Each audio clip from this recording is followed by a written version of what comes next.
बिस्मिल्लाहिर्रहमानिर्रहीम। अस्सलाम वालेकुम नाज़रीन, आप देख रहे हैं बोलता लाहौर। मेरा नाम राय साकिब है।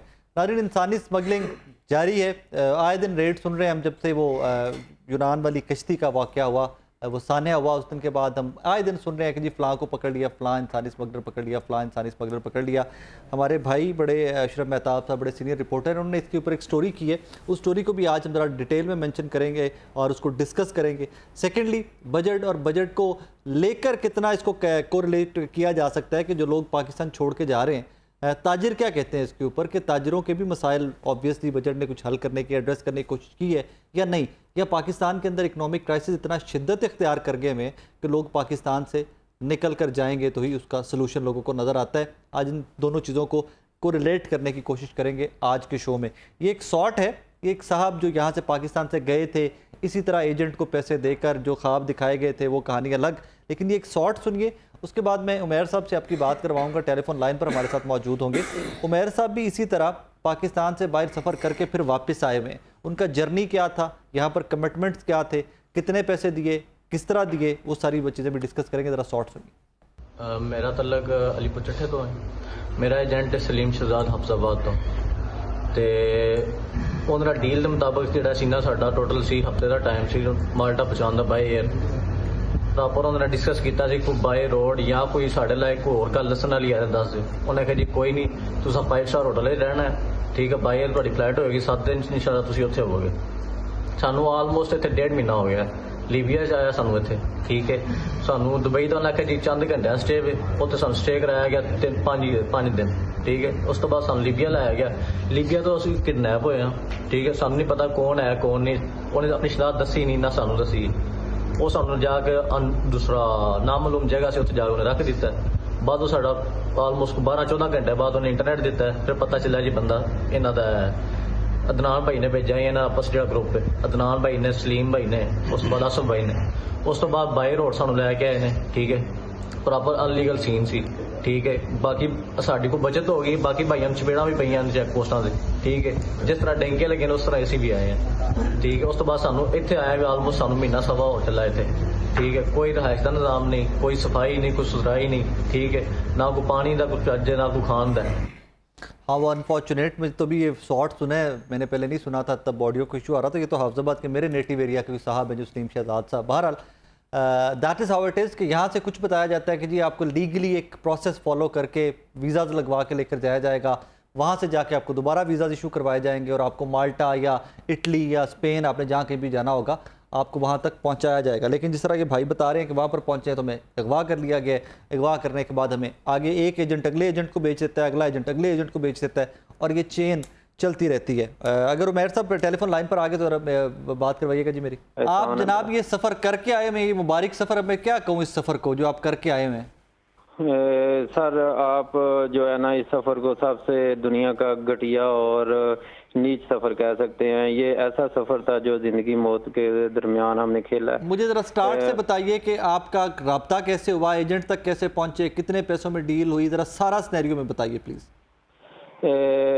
सर मैं सॉफ्टवेयर इंजीनियर हूँ और मेरी अच्छी क्वालिफिकेशन है, इधर जॉब भी मेरी अच्छी थी। मुझे मेरा एक मामूदात कज़न था, उसने बताया था हफ्साबाद सलीम नामी एजेंट है, वो यूरोप भेज रहा है वर्क परमिट पे, आपका 1 साल का वर्क परमिट होगा, वो आप भेजेगा और जितना भी आपका एक्सपेंस है वो पहुंच के होगा, उससे पहले कोई ये पैसे नहीं लेगा।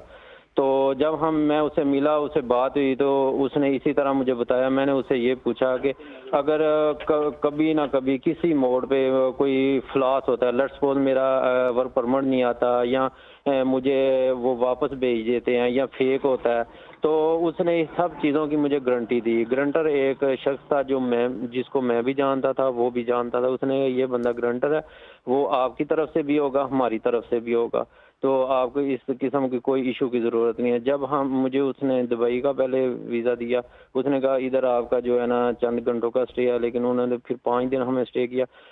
दुबई में जब हम थे उधर, उसने हमें बताया कि जी आपने अब लीबिया भी जाना है और लीबिया आपका 5 दिन का स्टे है और आपको अच्छी राइश है, ये वो। उस वक्त मुझे लीबिया का बिल्कुल नहीं पता था, मैंने ना सर्च की थी ना मुझे आइडिया था कि लीबिया किस तरह का कंट्री है। तो जब हम लीबिया पहुंचे और हमें वो किडनैप कर दिया गया, एक अरबी आया, उसने हमारे पासपोर्ट एयरपोर्ट से, जब हम एयरपोर्ट से अभी इंटर नहीं हुए थे, जहाज से उतर रहे हैं, वो आगे था, इमिग्रेशन से भी आगे अरबी था, उसने उधर से ही हमें रिसीव किया, उधर से ही पासपोर्ट लिए, डिटेल लिए, उधर से उसने अपनी गाड़ी में बिठाया और हमें जो है ना तकरीबन मिनिमम 48 घंटे उसने बंद रखा एक वीराने में जाके। अल्लाह अकबर। ना हमारे पास खाने के लिए कुछ था, ना पीने के लिए, ना घर रहा था, घर वाले अलहदा परेशान थे। फिर इन्होंने इनकी एक ग्रुप जो था, जो उधर पाकिस्तानी रहते थे, एजेंट कह लें या इनको माफिया कह लें या कुछ भी कह लें, जो अभी भी बिल्कुल आज़ाद हैं, ये सारे सानिया होने के बावजूद। मैं आपको थोड़ी सी स्टोरी सुनाता हूँ अपनी इन शॉर्ट लफ्जों में। उसने हमें 1.5 माह 2 माह कैद रखा, हमारे साथ बहुत सारे उसने ज्यादती की, जो पैसे थे वो भी ले लिए, घर वालों को भी उसने पीछे से भी हमसे पैसे लिए, हमारे पास वो एविडेंस भी है, प्रूफ भी है, जो जिस बैंक के थ्रू जिस अकाउंट में पैसे उन्होंने लिए, ठीक है ना हमें। और फिर हमारे साथ एक लड़का था, उसका जानने वाला उधर ऑलरेडी लीबिया रहता था, जब उसे पता चला कि इस तरह मामला था, उसने हमें उधर से रेस्क्यू किया और हमारी जो पाकिस्तान एम्बेसी है इन्होंने हमें रेस्क्यू किया, ठीक है। इनके पास हम पहुंचे, इन्होंने हमें आउट पास बना के दिए और हम इसी जर्नी के थ्रू जो है ना फिर वापस कितने पैसे दिए आपने टोटल? ये हमारे इसकी डील तो इसने 27 की थी, लेकिन हमारा जो इसने उधर हमारे से लिया था वो 2000 पर हेड था, $2000 जो लिया था। जो पाकिस्तान से लिए थे ये इसने 7 लाख हमसे लिए थे, 7 लाख ही और तकरीबन 6 लाख, वो 13 लाख रुपए आप दे चुके। 13 लाख हम दे चुके। वापसी मिली कुछ वापस आगे पाकिस्तान? तो वापस आके अभी हमें उसने कोई नहीं, हमने पहले तो वो जो लोग ग्रंटर थे उनको इन्वॉल्व किया, ठीक है। तो वो कह रहा था कि मेरे साथ फेक हुआ, मेरे साथ खुद धोखा हुआ, मैं नहीं समझ, ऐसे नहीं होना था, ये है वो है, इस तरह की उसने कहानियां सुनाई। क्या नाम बताया आपने? सलीम शहजाद। सलीम शहजाद। क्या ये अच्छा होता कि आप हमें शो से पहले इसकी फोटोज भी भेज देते ताकि हम इसकी फोटोज भी चलवा सकते हैं, लेकिन चलें कल इसके ऊपर दोबारा शो करेंगे, कल इसके ऊपर दोबारा शो करेंगे। कल आप कोशिश कीजिएगा जी उमैर साहब, कल आप कोशिश कीजिएगा, कल हम आपको कंप्लीट स्टोरी को लेंगे। कल आपके साथ जो बाकी विक्टिम्स थे, जितने लोग थे, मैक्सिमम हमारी प्रोडक्शन टीम को उनसे रब्ता करवा दीजिएगा और अपने एजेंट की भी जो मैक्सिमम डिटेल्स हैं प्लीज हमसे वो भी शेयर कर दीजिएगा, ताकि कल सलीम शहजाद साहब को भी दिखा सके हम स्क्रीन के ऊपर कि इनसे बचिएगा, कि लोगों के बच्चों की जिंदगियों के साथ खेलते हैं। उमैर साहब आपका शुक्रिया। अशरफ भाई, अजीब सी स्टोरी है, सिर्फ आज को मकसद मेरा ये था कि इसको रिलेट करके पाकिस्तान पे लेके आए कि पाकिस्तान से लोग जा क्यों रहे, कारोबार क्या हो गया यहाँ पे। बिस्मिल्लाहिर्रहमानिर्रहीम, बहुत मेहरबानी आपकी। असल मसला ये है कि यहाँ पे वाकई जो जॉब अपॉर्चुनिटी है वो कम है ही नहीं तकरीबन, जो इवन प्रोफेशनल जो डिग्री रखते हैं उनके लिए भी, बाकी जो बेचारे बहुत कम पढ़े लिखे हैं उनके लिए तो बिल्कुल ही नहीं है। नंबर 1 ये मसला है। नंबर 2 ये मसला है कि अगर किसी को जहाँ पे जॉब अपॉर्चुनिटी मिलती है तो उसको वो जो प्रोफेशनल डिग्री की एक रिक्वायरमेंट होती है उसके मुताबिक तनख्वाह नहीं मिलती। बस मैं अपनी मिसाल आपको देता हूँ। मेरा बेटा इलेक्ट्रिकल इंजीनियर की उसने, और मैं पिछले कोई आपको पता है 32 साल से जर्नलिज्म में हूँ और सबसे ज़्यादा मैंने कॉमर्स रिपोर्टिंग की है। ऐसे ही है। तो मैंने अपने जितने करीबी ये कारोबारी लोग थे, बड़े बड़े सनतकार थे, उनसे दरख्वास्त की कि यार आप उसको टेस्ट कर लें, रख लें, देख लें, अगर मेरिट पे पूरा उतरता है तो मुझे कोई मुस्बत जवाब नहीं मिला। लोग कहते हैं ना, यही लोग कहते हैं बैठ के, बड़े लोग जितने हैं, ये कारोबारी ब्रेन ड्रेन हो रहा है। हाँ। तो इनमें इनका अपना भी एक हाथ है और हुकूमत का तो है ही सिरे से ही, कि मेरिट पे ऊपर उनका अपना एक मेरिट है। मेरिट के ऊपर वो लोग आते हैं जो शराफिया के बच्चे हैं या वो जो बहुत ज़्यादा सिफारिशी हैं, तगड़ी सिफारिश है। मिडिल क्लास के गरीब लोगों के बच्चे कभी भी मेरिट पर नहीं आए। ठीक है, मुतद्दद उस बच्चे ने इम्तहान दिए, कहीं पे वो पास हो गया, इंटरव्यू के लिए बुलाया, कहीं पे इंटरव्यू में निकाल दिया, कहीं पे कुछ किया, फिर उसको अगर यहाँ पे एक जॉब मिली तो 18,000 रुपये से स्टार्ट हुई। मुझे ये बताएं, उस वक्त भी जो ड्राइवर है, जो अनपढ़ है, नहीं भी पढ़ा लिखा है, थोड़ा बहुत पढ़ा है, उसकी भी सैलरी 25,000 थी। मुझे ये बताएं कि एक बच्चे को 18,000 दे और उसके पीछे उसके बहन भाई जिसको सपोर्ट करना इसी को आज पूरा शो में इसी के गिर्द घूम, और वो 18,000 में अपनी सर्वाइवल उसकी मुश्किल हो, और वो कैसे मुमकिन है कि फिर यहाँ रहे। फिर नहीं बीच में सिर्फ जवाब ले लो, आज पूरा शो में इसी पे करना है। नाजरीन, नईम मीर साहब मेरे बड़े भाई हैं, मरकजी सेक्रेटरी जनरल ऑल पाकिस्तान अंजुमन ताजरान है, हमारे साथ स्टूडियो में मौजूद है। नईम भाई, आज आपको इस शो के लिए मदऊ करने का मकसद ये था कि ताजिर वो तबका कि जिन्होंने सबसे ज़्यादा टैक्सेस देने, जिन्होंने इस मुल्क की इकॉनमी चलानी है, but at the same time जहाँ पर जॉब्स नहीं क्रिएट होंगी, नए कारखाने नहीं लगेंगे, नई इंडस्ट्री नहीं चलेगी, तो लोग कैसे रुकेंगे इस मुल्क में। ऑब्वियसली इवेंचुअली यही साने ग्रीस जैसे, यूनान जैसी किश्ती डूबी है जहाँ पाकिस्तानी 300 से ज़्यादा दुनिया से चले गए। इस तरह के सानियात तो हमारे सामने आते रहेंगे। सिर्फ यही एक सानिया नहीं हुआ, बहुत सारे सानियात हुए हैं, लेकिन चले एक ही अभी रिसेंट। नहीं, ये एक सानिया नहीं हुआ, एक और सानिया भी हुआ है। वो क्या है? वो ये कि कोई टाइटैनिक देखने भी गए थे। हाँ, ठीक है, बिल्कुल ठीक। वो भी पाकिस्तानी थे। हाँ, ठीक है, अशराफिया के बिल्कुल ठीक, बहुत बिल्कुल बड़े ठीक। कारोबार। और वो कितने पैसे लगा के गए थे जरा? $2.5 लाख का टिकट एक था, एक $2.5 लाख का एक टिकट लगा के तकरीबन गए। कोई वो 6.5-7 तो करोड़। मेरा जो जवाब है ना वो आपके इसी सवाल में ही छुपा ठीक हुआ है, है ठीक है। कि पाकिस्तान का प्रॉब्लम क्या है। मैं एक दफ़ा नहीं, 2 दफ़ा नहीं, मुतअद्दिद बार कह चुका हूँ मीडिया पे आके। हमारा असल मसला ये है कि दौलत जो है उसका इर्तिकाज़ जो है वो चंद ख़ानदानों और चंद ग्रुप्स तक कर दिया गया है। ठीक बात है। हमारे यहाँ जो भी पॉलिसीज़ बनाई जाती हैं उससे गरीब तो गरीब तर होता है, लेकिन अमीर अमीर तर भी होता है। ठीक बात है। और अगर आप इस सोच को तब्दील नहीं करना चाहते, आप ये सोच नहीं बदलना चाहते, तो फिर ये सानहात होते रहेंगे। हाँ, ये नहीं रुक सकते। असल मसला ही ये है कि आप जो है आप अपनी मिडिल क्लास को जो है वो पैदा करें और ज़्यादा, यानी गरीबों से मिडिल क्लास में लोग जो हैं वो शिफ्ट हों, और फिर मिडिल क्लास से लोग अपर मिडिल क्लास में क्लासेस शिफ्ट हों। चेंज हो, अल्टर हो क्लासेस जरा। हमारे यहाँ तो यहाँ अमीर है या गरीब है, हाँ, मिडल में तो बचे ही कुछ हम तो दरमियान वालों को तो हमने मार दिया ना जी। हम तो उनको कह दिया जी हमें तुम्हारी जरूरत ही नहीं है, जाओ ठीक है। कश्ती में जाओ, उधर डूब जाओ, उधर मार जाओ, हालांकि गोली सबसे खाओ। ज्यादा टैक्सेस उस क्लास ने देने, मिडिल क्लास सबसे ज्यादा टैक्सेस दे रही होती है। टैक्सेस तो आबादी दे रही है ना। हाँ। क्योंकि हमारे सबसे यहाँ ज्यादा population हमारे यहाँ तो हर एक पर टैक्स लगा हुआ है। हाँ, that's true। बात ये है, देखें कि ये है out of the box solution. उनका जो है ना जी वो देखना पड़ेगा कि आपको डब्बे से बाहर निकलना पड़ेगा। अगर आप ये समझते हैं कि जी ये जो सिस्टम है जिसको मैं आप हम सब सहारा दिए हुए हैं, ये निज़ाम बुनियादी तौर पर ना एक गला सड़ा और बोसीदा निज़ाम है। बोसीदा निज़ाम। और इस निज़ाम को इसकी ऑनरशिप आम आदमी लेने को तैयार ही नहीं है, क्योंकि आम आदमी का इस निज़ाम में है ही कुछ नहीं। मुझे आप बताएं ना, आम आदमी क्यों इस निज़ाम को कांधा देगा या टेक देगा? फायदा कोई नहीं, वो उसकी ऑनरशिप लेने के लिए तैयार ही नहीं है। ठीक बात है। तो भाई बात यह है कि ये निज़ाम जो है, जो इस निज़ाम को खड़ा रखना चाहते हैं जो लोग भी, उनको ये सोचना पड़ेगा कि इस निज़ाम के अंदर रेडिकल चेंजेस लाना पड़ेंगी। अगर आप रेडिकल चेंजेस नहीं लाते, बुनियादी तब्दीलियां नहीं लाते, पासिंग डे कोलैप्स करते तो ये निज़ाम जो नहीं, ये निज़ाम गिर चुका हुआ है। ये हमने एक जाली सहारों से इसको खड़ा किया हुआ, ये निज़ाम है ही नहीं। ऑक्सीजन देगा। देखें मेरी बात सुने, इस मुल्क के अंदर इंसाफ नहीं है, नहीं है। इस मुल्क के अंदर मेरिट नहीं है, नहीं है, बिल्कुल। इस मुल्क के अंदर इक्वल अपॉर्चुनिटीज नहीं है। ये आपके साथ मिसाल देखें ये जो मुल्क है ना हमारा, ये कोई आज की बात नहीं है कि ये हम कहें कि जी आज ये हुआ है। 5 साल में 10 ये जब का ये मुल्क बना है ऐसे ही हो रहा है। इस मुल्क के अंदर जो है वो इख्तियार और इक़्तिदार कहाँ है, किसके पास है, किसी को कुछ नहीं पता। सारा निज़ाम ही कन्फ्यूजन का शिकार है। ज़िम्मेदारी किस पे डालें? अपनी महरूमियों की कोई पता नहीं किस पे डालनी है। आप यहाँ पर सियासतदानों को बिठा लें, एक दूसरे पर जो है वो इल्ज़ामात लगा के बात खत्म। ठीक है। यानी मैं आम आदमी हूँ, मेरा मसला वहीं का वहीं है। आपने 1 घंटे का प्रोग्राम जो है ना जी ऑन एयर कर लिया, और ये जो एयर टाइम है जो बहुत कीमती है, ये सर्फ भी कर लिया। ठीक है। और क्या नहीं मिला, सोल्यूशन कोई नहीं दिया आपने। ठीक है, बिल्कुल। और आपने कोई हल नहीं दिया मुझे, और मैं फिर आपका प्रोग्राम भी अब क्यों देखूं? अब तो मैं यहाँ तक, ठीक है, मैं यहाँ तक, जैसे कहते हैं पंजाबी में कहते अक फक गया वहां। बिल्कुल यार क्या मैं 1 घंटा इनका प्रोग्राम देखूं यार? ये और फिर मुझे आप देते हैं दर्स ईमानदारी का, दयानतदारी का। मुझे आप एक बात बताएं, यहाँ पर बिजली चोरी होती है और बिजली चोर नहीं पकड़ा जाता, बल्कि जो बिजली का बिल ईमानदारी से देता है वो उसकी चोरी की कीमत भी अदा करता है। और फिर मुझे कहते हैं ईमानदार रहो तुम। यार ये किस जगह पर आपने मुझे रखा हुआ है? फंसा दिया है। मैं आम पाकिस्तानी हूँ यार, मुझे आपने फंसा दिया है ना इस निज़ाम ने। और देखें पूरी दुनिया का निज़ाम जो है वो गवर्नेंस का, वो ई गवर्नेंस पे चला गया।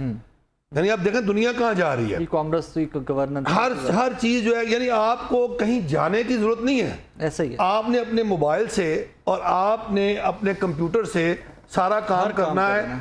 यहाँ एक शनाख्ती कार्ड, एक बुनियादी डॉक्यूमेंट है, शनाख्त है आपकी शनाख्त। लो जी आप अपना शनाख्ती कार्ड बनवाने चले जाएं मैं रिसेंटली बनवाया है, और उसके बाद देखें कि आपके साथ तबक रोशन ना हो जाए, पासपोर्ट बनवाया और आप अपना पासपोर्ट बनवाएं जाके और देखें कि आपकी तबीयत कैसे साफ होती है। ऐसे ही। थोड़ा सा आपको दिन में तारे ना दिखा दें वो। छोटा सा ब्रेक ले देखें, छोटा सा ब्रेक लेने ब्रेक ले लें। नाज़रीन एक छोटा सा ब्रेक के बाद वापस आते हैं, तो यही से गुफ्तगू को लेके आगे चलेंगे।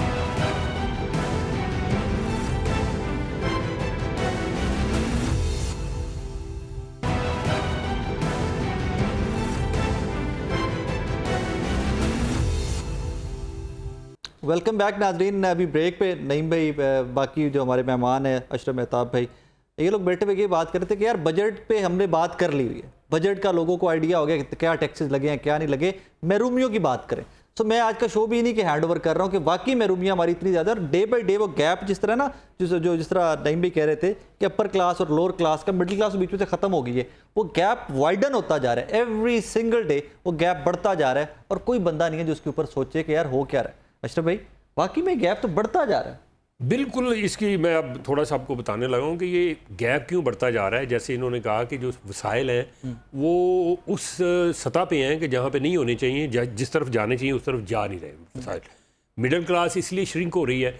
अब पिछले 10-15 साल की बात करें तो यहाँ पे कम से कम गुर्बत को कम होना चाहिए था, लेकिन अगर सरकारी दादोशुमार की बात करें तो गुर्बत पहले आज से 15 साल पहले 25% थी सरकारी दर, अब वो 37.7% या 38% हो गई है।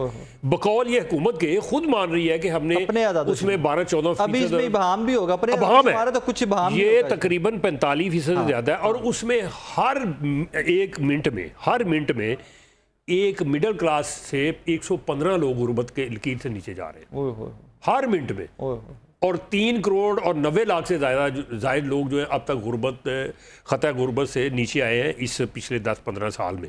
तो अब अंदाज़ा लगा लें कि जिस मुल्क में हालत ये होगी तो फिर क्या होगा, फिर लोग कहाँ जाएंगे, मौत लेंगे ना, वो पैसे दे के बहुत खरीदने की कोशिश करेंगे।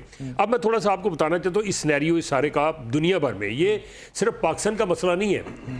एशिया के सबसे ज़्यादा ममालिक और अफ्रीका के ममालिक में से ये सारी जो इलीगल गैर कानूनी इमिग्रेशन है ये हो रही है।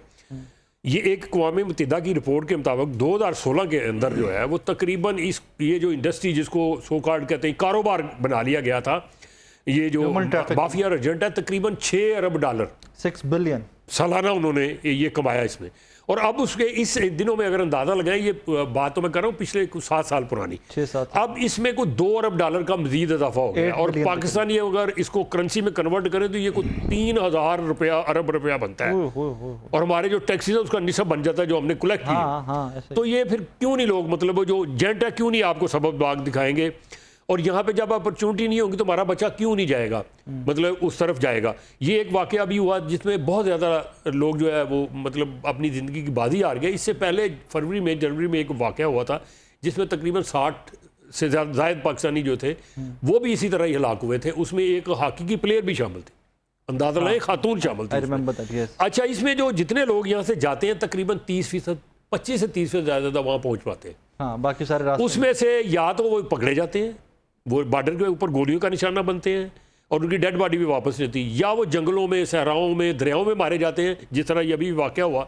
ये अगर यूनान से थोड़ा सा पीछे होता तो शायद इनकी लाशें भी ना मिलती, पता ही ना चलता गए कहाँ पे। ये थोड़ा सा करीब था, इस वजह से ये सारा मसला हो गया। और उसमें से जो लोग हैं वो कुछ जेल चले जाते हैं, वहाँ जेल काटते हैं, और कुछ वहाँ वापसी का सफ़र, जैसे ये अभी आपने बच्चे को दिखाया कि वो खुशकिस्मत समझता हूँ मैं इसको कि वापस आ गया अपनी ज़िंदगी अच्छी मतलब उसी तरह से लेके, दोबारा से मौका मिल गया, आगे चल पड़ेगा। और ये कोई रुकने वाला नहीं। और इसके पीछे ये नहीं है कि वो माफिया जो एजेंट माफिया वही शामिल है, इसके पीछे जो फोर्सेज, वो जो अदारे जिन्होंने इसको रोकना है, चाहे वो हमारे हैं, चाहे वो यूरोप के हैं, चाहे वो दूसरे मुल्कों के हैं, वो सारे इसमें शामिल हैं। हिस्सापति जैसे आप कहते हैं वो लेके जाने देते हैं, छोड़ते हैं। खुद नहीं कहा कि जिन्होंने रोकना है वो खुद शामिल होते हैं, खुद वही ना अथॉरिटीज ने रोकना है। मैं वो मिसाल बता रहा हूँ, बेटे की बता रहा हूँ कि उसने मुझसे मतलब अपने तौर के ऊपर एक एजेंट को पैसे दे दी 4 लाख, उससे पहले जब मैंने उसको भेजा बाहर, उससे पहले।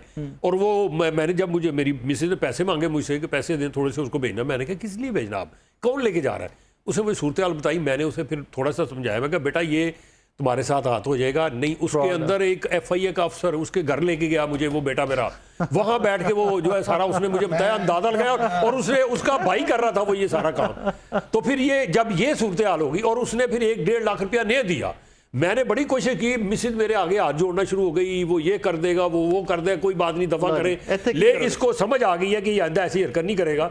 तो मैंने भी यही सोचा कि चलो 1-1.5 लाख रुपया नुकसान करके इस बच्चे को समझ आ जाए। मैं आपकी तरफ आ रहा हूं, सिर्फ नहीं भी मैं सिर्फ एक बात, अशरफ महता साहब माजरा चाहता हूँ, मैं सिर्फ एक बात ऐड करना चाहता हूँ। अभी आपने वक्फा ख़त्म होने के बाद कहा कि हम बजट पे बात नहीं कर रहे, हम किसी और तरफ अभी बात कर रहे हैं। देखें, हमारे लोगों को यही नहीं पता कि हमने बजट से मांगना क्या है। ठीक है, बिल्कुल सबसे बड़ा प्रॉब्लम ये है। बिल्कुल ठीक बात है। देखें, हम क्या रिलीफ, क्या जी रिलीफ, अच्छा मुझे बताएं, क्या बजट ने आटा, घी, चीनी, बिजली, डॉलर सस्ता करना है? बजट ने नहीं करना। देखें, आपका तो रिलीफ आपके जेहन में ये है, मेरे जेहन में कतन ये रिलीफ नहीं है। मेरे जेहन में रिलीफ ये है कि हम एक इंसाफ पर मबनी सिस्टम मांगे, मुआशरा मांगे। वो नहीं सिस्टम, मुआशरा तो चले बात की बात है, जो गवर्नेंस का सिस्टम है। ठीक बात। देखें, अगर आप उस सिस्टम पर इन्वेस्ट करते हैं, एलोकेशन करते हैं बजट में, कि अगर देखें मैं प्रॉपर्टी भी ख़रीदता हूँ, मैंने दुकान भी ख़रीदनी है, मैंने बिजली का बिल भी अदा करना है, मेरी अपना बिजली ख़राब भी होनी है, मेरा मीटर भी ख़राब होना है, मुझे जो सरकारी इदारों के साथ मेरा जो रोज़ाना का इंटरेक्शन है, मैंने थाने भी जाना है, मेरी FIR भी दर्ज होनी है मेरी, फिर उसके बाद मैंने अदालत में भी जाना है। ये पूरा एक निज़ाम है। हर शख्स की ज़िंदगी में कहीं ना कहीं, कभी ना कभी उसको सरकारी अदारों के साथ चाहे थोड़ा या ज़्यादा वास्ता रहता है। ठीक है। और वहीं पे जहां उसका वास्ता शुरू होता है और वहीं से करप्शन भी साथ साथ शुरू हो जाती है। तो हमें मांगना चाहिए गवर्नमेंट से और क़यादत से एक सिस्टम, कि एक ऐसा फूल प्रूफ सिस्टम हो। मैंने जैसे पहले कहा कि इस पर ई गवर्नेंस पे आप तवज्जो दें और मेरे घर बैठे बैठाए मेरे सारे काम और मेरा रिकॉर्ड, इंडिया ने बहुत सारा, मेरा रिकॉर्ड सारे का सारा जो है वो 1 क्लिक पर हर अदारे को दस्तयाब हो, ताकि मुझे कागज भी ना संभालने पड़े। कागज गुम भी जाते हैं, कभी कॉपियां नहीं मिलती, कभी वो टेस्टेड नहीं है, कभी फलां मसला, कभी फलां मसला। इन मसाइल में जो उलझी हुई कौम है, वो बेचारी परेशान और फंसी हुई कौम है, वो बेचारी क्या करे। और फिर आखिरी बात जो सबसे इंपॉर्टेंट है, देखे मेरी नजर में, हम अपनी आबादी को ही नहीं कंट्रोल कर पा रहे। प्लानिंग, प्रॉब्लम ये बहुत बड़ा है, प्लानिंग नहीं हमारी। हमने किया क्या है सिवाय हमने लोग पैदा करने के। देखें हम करते क्या है, देखें मादरत के साथ हमने दिमाग पैदा किए कि नहीं, आबादी आप कंट्रोल करें यार। आप कितने, देखें ना आप गंदम आपकी पूरी हो रही है, ना चावल पूरा हो रहा है, ना आपके बुनियादी ज़रूरतें पूरी हो रही हैं, ना आप जो हैं वो रोजगार फराहम कर सकते हैं उस आबादी। इतनी आबादी का करना क्या है, और वो भी नकारा और बेकार लोग। हाँ, देखो ना, आई जा रहे हैं दुनिया के अंदर। वो यार इनको रोको, सबसे पहले इसकी प्लानिंग करो। वो ये मेरा सवाल है, ये किसको कहना चाह रहे हैं कि रोको? गवर्नमेंट को नहीं, ये सबको है यार। ये हैसियत मुआशरा, गवर्नमेंट, सियासी क़यादत, हम सब की जिम्मेदारी है। को रिप्रेजेंट कर रहे हैं या यहाँ पर ताजिर यूनियन की हैसियत से बैठे हैं? मेरा सवाल पाकिस्तानी यार, हम पाकिस्तानी ओवरऑल मैं सारी उनके खिलाफ बातें की हैं। अभी सारी सिस्टम मैं असल में था, मैंने मिस की है ना, मैं वो नहीं, बीच में असल में जहाँ पर कोई चीज़ वो बजट से रिलीफ से वाले से आई ना, मैं क्योंकि हम लोग जो है ना मेहनत कश को जिशान भी, मैं बता रहा हूँ, जिशान भी रिक्शा यूनियन जो है ना हमारी पंजाब की, उसके डिप्टी सेक्रेटरी जनरल, उनको रिप्रेजेंट कर रहे हैं। जी प्लीज कमेंट कीजिए, बताइए। तो मैं अब इस चीज़ से कि बजट के रिलीफ के वाले से उन्होंने कहा ना कि सबसे पहले हमें इंसाफ पे मबनी सिस्टम चाहिए। जब गरीब के घर खाने को नहीं होगा ना, तो ये बात कर रहे हैं उस 10% तबके की जो क्या कहना है लीड क्लास है, तो उसको वो कहता है कि इंसाफ के मबनी पे मुझे वो माशरा चाहिए, 1 क्लिक पे मुझे सारा डाटा चाहिए। और 1 क्लिक पे डाटा का क्या करना है, जब उसको घर में खाने के लिए रोटी नहीं है, उसके बच्चे भूखे मर रहे हैं। तो मैं सिस्टम की बात कर रहे हैं ना, इंसाफ होगा तो सबके घर में। नहीं, आप पहले सबसे पहली बात है कि देखें महंगाई के सूरत हाल से शुरू करें ना, कि आज जो है आज के दिन में आटे का क्या रेट है, वही बात आ जाती है। वो कहते हैं आटे की बात ना करें। आटे की बात क्यों ना करें, आप अमीर लोग हैं, ताजिर लोग हैं, गरीब के बारे में करने चले हमारे बारे में। ठीक है, ये बात भी जस्टिफाइड है। ठीक है, मैं मुत्तफिक हूँ आपसे। ये तमाम प्रॉब्लम्स हैं। जी प्लीज भाई को, जी प्लीज। मैं चाहता हूँ कि रिक्शा चलाना कोई बुरी बात नहीं। आप रिक्शा चलाते हैं, रिक्शा यूनियन कहीं है ना? जी बिल्कुल, रिक्शा चलाते होंगे आप। मैं अल्हम्दुलिल्लाह रिक्शा नहीं चलाता, हम उनको रिप्रेजेंट करते हैं। नहीं इसमें अल्हम्दुलिल्लाह वाली क्या बात है, रिक्शा चलाना की बुरी बात थोड़ी है यार। बुरी बात तो नहीं है ना। मतलब मैं चलाता हूं तो मैं उन्होंने तंजन मुझे कहा है ना। नहीं उन्होंने रिक्शा ही चलाते होंगे। हालांकि नई मीर से पहली कोई मेरी नई मीर साहब साहब मेरी कोई पहली मुलाकात नहीं है। मैं ताजर हूँ तो तिजारत करता हूँ ना, उनका नुमाइंदा हूँ ना। आप रिक्शा, मैं रिक्शा चलाता हूं तो मैं तो बड़े फख्र से कहूंगा यार मैं रिक्शा नहीं आके मेरी बात आप उसको थोड़ा सा लेकिन इनके अंदर रिक्शा यूनियन के अंदर जो ऊपर वाले ओहदेदार हैं वो उनका तलक नहीं है कोई रखा। अच्छा रिक्शा से कोई ताल्लुक ना नहीं ना ना वो अमीर लोग हैं, पजारों पे आते हैं एहतजाज करने। अच्छा, क्या हो चलें। गया आपको? अब इनके लीडर चलें। मजीद गौरी साहब जिनको आप देखते हैं कि शायद वो उनका मैंने एक दफा इंटरव्यू किया तो दूर दूर से भी नहीं उनका तलक रखे थे, ना कभी उन्होंने खरीदा ना कभी वो लिया। एक मिनट ठहर नहीं एक मिनट, तो वो कैसे रिप्रेजेंट कर सकते हैं? वो उन्होंने एक वाकया सुना दिया, वो जमात इस्लामी के एक विंग में थे, अच्छा। महल्ले के अंदर एक रिक्शा ड्राइवर गवाह हो गया, मसला बन गया, वो इनके पास लोग आ गए हाँ। तो उन्होंने कहा जी मेरे दिन में फिर ख्याल आया यार इनके लिए भी कुछ करना कमाल हो गया। नहीं, माहम एक सेकंड की ठहर जाए, माहम ऑनवर्ड जरा ख्याल कीजिएगा कि जो बंदा उस क्लास से बिलोंग नहीं करता वो रिप्रेजेंट कैसे कर सकता है? ये क्या साजिर का क्या मजीद गौरी क्या मजीद गौरी साहब ये जड़े साहब आप रक्षा जा होते यूनियन के होंगे ने वो रिक्शा वाले का बेचारे का प्रॉब्लम क्या करेगा भाई आके sort out? I am sorry Zishan साहब लेकिन अगर आप नहीं, बंदे का मैं- प्रॉब्लम मैं- समझते नहीं मैं- how can you sort that out? मतलब एक आप ये अगर तो वही है मैं ना। एक सेकंड मैं क्लैरिफाई कर रहे थे, मैं समझना चाह रहा हूं, मुझे समझाएंगे। मैं साफी हूं, हमारे साफियों के प्रॉब्लम आप कैसे हल कर सकते हो? पता ही नहीं है उनको आपको पता ही नहीं है यार। साबित क्या है। नहीं ये नहीं मीर साहब बैठे हुए हैं, ये ताजरों की बात करें, साफियों की बात कर रहे हैं, ये कैसे कर सकते हैं? इनको क्या पता मेरे क्या प्रॉब्लम है भाई? आप रिक्शा ड्राइवर नहीं है, जब आप उस इंडस्ट्री से रिलेटेड नहीं है, चलाया नहीं है। हमारे कैमरा में सारे खड़े हुए हैं। मेरा जवाब दे लें उसमें कि लाजमी नहीं है कि रिप्रेजेंट नहीं करते, हम उनके मसाइल को हल नहीं कर रहे। अल्हम्दुलिल्लाह आज 13 साल हो गए हैं, उनको तमाम किस्म के जो मसाइल हैं उनके हल करवा के दिए हैं। फिर सबसे बड़ी बात जो है, अब आपको इसके पहलू पर आ जाए कि हमारा कोई किसी किस्म का इसमें फंड सिस्टम नहीं है, ठीक है, किसी एक रिक्शा ड्राइवर से 1 रुपया नहीं लिया जाता। ये अपनी मदद आपके तहत बनाई हुई और अभी तक चला रहे हैं हम। इसके तमाम मामला जो हैं वो आप देख रहे हैं, समझ नहीं सिस्टम समझ नहीं। It was news to me, it was news to me. इसमें हम जो है इनके जो है तमाम मामलात के रिक्शा ड्राइवर्स के जो कानूनी मामलात बन जाए वो फ्री ऑफ कॉस्ट, किसी को इलाज का मामला बन जाए, कोई एक्सीडेंट हो जाए, उनके अंदर से लीडर बनाए, उनके अंदर से लीडर है भाईजान। हमारे जो मरकजी सदर है वो एक रिक्शा ड्राइवर है, वो खाली गौरी साहब पे ना जाए, उन्होंने बुनियाद रखी है, चेयरमैन है वो रिक्शा यूनियन के। मरकजी सदर हमारे जो है वो रिक्शा ड्राइवर हैं, और जो हमारे वाइस चेयरमैन साहब हैं वो भी हमारे रिक्शा ड्राइवर हैं। तमाम लोग सिवाय आप 2-3 लोगों को निकाल के जो फाउंडर मेंबर्स हैं उनको निकाल के आप देखें, तमाम रिक्शा ड्राइवर। अब आ जाए दूसरी तरफ, एक मिनट ठहर जाओ। इतना चला के पीछे से बैकग्राउंड दे के लाने का मकसद था, आपने कहा अल्हम्दुलिल्लाह मैं रिक्शा नहीं चलाता, आपने घर की तरफ गया तब बैकग्राउंड देख लिया। मैं नहीं मीर साहब को जवाब देना कारोबार मेरे भाई कोई भी हो, आपका जो रोजगार है वो फखर के काबिल है, जिससे आप बच्चों की रोटी लेके जाते हैं। मैं हल्फन कह रहा हूँ, हल्फन कहना कुरान उत्ते हाथ रख के हलफ देने तैयार नहीं। भी ठहर जाओ, एक मिनट ठहर जाओ। मैं बाहर दफ्तर के बाहर मैं जुत्ती पालिश करदा हूं ना, खुदा दी कसम चुक के कहना, खुदा दी कसम चुक के कहना, दुनिया ਨੂੰ ਅੱਖ ਚੱਕ ਪਾ ਕਾਂਗਾ ਭਾਈ अपने बच्चों का रिस्क हलाल कमाने ली जुतियां पालिश करना भाई। पठान सारा दिन ही हमारे भाई करते और हमसे ज्यादा मेरे से रिस्क कमाते हैं वो, इसमें कोई भी काम इंफीरियर नहीं है। मैं आपको उस अल्फाज के लिए मैं आपको मेरे वो गलत अल्फाज निकल गए, बस वो मेरे मुंह से गलत अल्फाज, वो तसी हो अभी कोई बात नहीं, बिल्कुल सही है हमारा, नो प्रॉब्लम। नहीं वो गलत। बात यह है कि देखें रिक्शा यूनियन के नुमाइंदे मौजूद हैं यहाँ पे, ठीक है। बात यह है कि हम क्या कह रहे हैं जी, मैं जो बात की है, जो शायद मेरे भाई समझ नहीं सके, लेट आए, वो कहते हैं आए ही थोड़ा लेट थे। मैं ये कह रहा हूँ कि जो रिक्शा चला रहा है वो एक बाइज्जत और बावकार शख्स है। बेशक अपना रिस्क हलाल कमा, हमारी कम्युनिटी का इतना इंपॉर्टेंट पार्ट है वो। उसको सिर्फ यूनियन ने नाजायज चलानों से नहीं बचाना, उसको इस्तेसाल से नहीं बचाना, ठीक है, उसको सिस्टम ने सबसे पहले बचाना, ठीक है। और अगर हम वो सिस्टम ठीक नहीं कर पाए, देखें आप ना मीटर करते हो, सिस्टम के खिलाफ कर रहे हैं।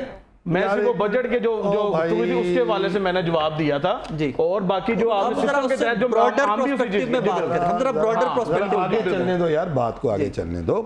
बात यह है कि हमें हर शुबा जिंदगी से ताल्लुक रखने वाले फर्द के लिए एक जस्ट पर मबनी, इंसाफ पर मबनी हमें सिस्टम चाहिए, जो नहीं है इस मुआशरे में। नहीं है प्रॉब्लम इज दिस, नहीं है, बिल्कुल नहीं। और ये जो है ना, हमें इस पर इन्वेस्ट करना पड़ेगा।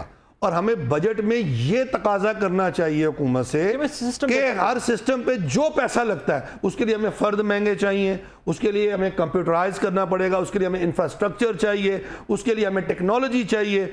आप सिस्टम लाएं ताकि हम इस ज़हनी कोफ्त से और इस अजाब से अगर हम निकलें। नहीं भी अगर वो सिस्टम ले आते हैं तो पटवारी कितने जाएंगे, तो ट्रैफिक वार्ड नहीं, ये देखें, लोग कितने देखें जाएंगे, मेरी बात रोजगार सुनें। नहीं, मेरी बात सुनें। लीगल रोजगार अपनी जगह देखें, पे, अब बहुत हो चुकी ना, अब हम गिरावट में जहां खत्म तक हो जा गई, चुके हैं ना, गहरी खाई में गिर तो गए। अब जो है ना जी, उसके बाद अब हमें आगे क्या नजर आ रहा है, मुझे बताएं।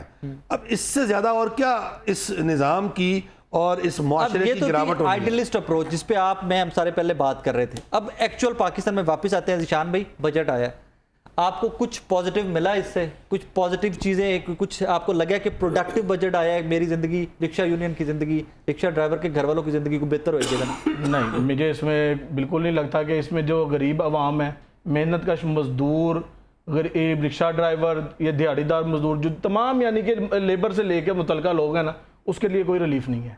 आप देखें ना, पेट्रोल की रेट देख लें, वही बात फिर आ जाती है। हर चीज़ जो बुनियादी ज़रूरत है ना, बिजली का रेट देख लें, 42 रुपये फी यूनिट, अभी मजीद बढ़ने लगी है। ठीक है, फिर बढ़ने लगी है। गैस अभी पीछे भी बढ़ी है, फिर बढ़ने लगी है। तो मतलब जो बुनियादी ज़रूरतें हैं, आप मुझे एक बात बताएं, दिन का 700 रुपये 800 रुपये दिहाड़ी कमाने वाले शख्स की इसमें किस तरह वो गुजर बसर अब तो करेगा? 800 पे नहीं है ना रिक्शा ड्राइवर, अब तो नहीं, अभी भी इतना ही कमा रहा है। मजदूर 1500 ले रहा है यार, साकिब भाई, मेरी बात कर देता हूँ,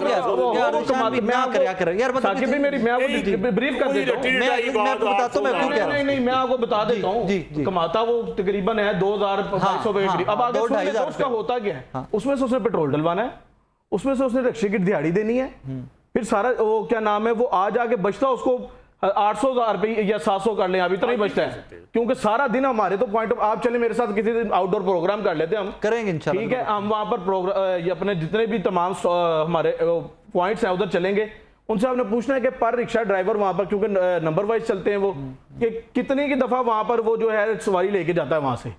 ठीक है, मैं ये रिक्शा ड्राइवर्स बात कर रहे हैं ना, नहीं भी सोल्यूशन की तरफ आते हैं। मैं बताता हूँ आपको। ब्रेक लेना, मुझे ब्रेक देखें बड़ा, देखें ये रिक्शा ड्राइवर जो है, ये क्यों नहीं डायरेक्ट रिक्शा ड्राइवर को रिक्शा मिलता बैंक से किस्तों पर मिलता है ना, क्यों लेकिन बीच में इन्वेस्टर है जो उसको किराए पे रिक्शा देता है, आपके उसका ताजिरी इस्तेमाल बड़े होता बड़े है। बैठे हुए सर ये निजाम है यार, एक मिनट यार, बात सुने जरा, बात सुने, मैं कुछ बात और कर रहा हूँ निजाम की, कि वही अमीर आदमी, वही पैसे वाला, फिर वही जाके उसका इस्तेसाल कर रहा है, रोज कमा रहा है, और वही अमीर से अमीरतर हो रहा है, और गरीब तो पिसा जा रहा है। ये तो आपकी बात कर रहे हैं। बजट में जो चीजें नई नामुनासिब हुई हैं और जो इस तरह लग रहा है, लास्ट पार्ट में करते हैं उस पर बात। हाँ, चलिए, पहले प्रोडक्टिव गुफ्तगू थी, प्रोडक्टिव गुफ्तगू मैं तो हमेशा अप्रिशिएट करता हूँ कि यार सिस्टम में तब्दीली की बात करो। नाज़रीन, एक छोटा सा ब्रेक के बाद वापस आते हैं। तो जो फ्लॉज अकॉर्डिंग टू अशरफ भाई कि जो फ्लॉज रह गए बजट में, थोड़ी सी उन पर रोशनी डालने की कोशिश करें।